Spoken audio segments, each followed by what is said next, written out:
Aşkına uçurtmalar uçurdum. Kuşlarla mektuplar yolladım. Denize, denizlere şişeler bıraktım sevdiğim.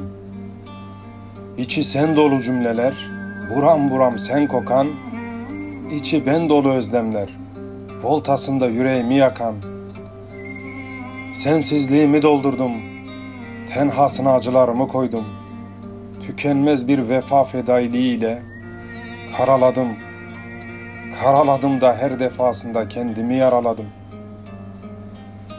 Kelebekler kadar ömrü oldu. Ne yaptıysam, ne ettiysem avuçlarımda soldu. Kırık dökük bir gönülde, turnaların kanatlarında yolculuklar yaptım. Rüzgarın koynunda savruluyorum tepetaklak. Savruluyorum işte sonbahar yaprakları gibi. Sararıyorum, ölüyorum sevdiğim. Dirhem dirhem kayboluyorum. Her iç çekişlerde biraz daha azalıyorum. Bitiyorum sevdiğim, bitiyor benliğim. Senliğim erimekte, kısa devre yapmakta, sensizlik daralmakta sevdiğim. Cemalım nefessiz kalmakta.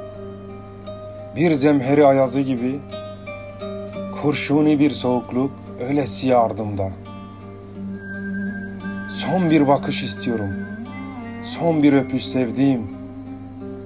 Nefesin nefesime değsin, yüreğin yüreğime. Dudakların çeksin ruhumu, dudakların çeksin sevdiğim. Düşlerimde varoluşum bitsin artık, bitsin. Hislerimdeki yabancılığın gitsin artık, gitsin. Toprak olmak istiyorum, toprak olmak istiyorum sevdiğim. Bir çiçeğe hayat veren bir avuç toprak. Her türlü ihaneti örten bir avuç toprak. Ölümle işbirliği yapan, üstüne atılacak bir karış toprak.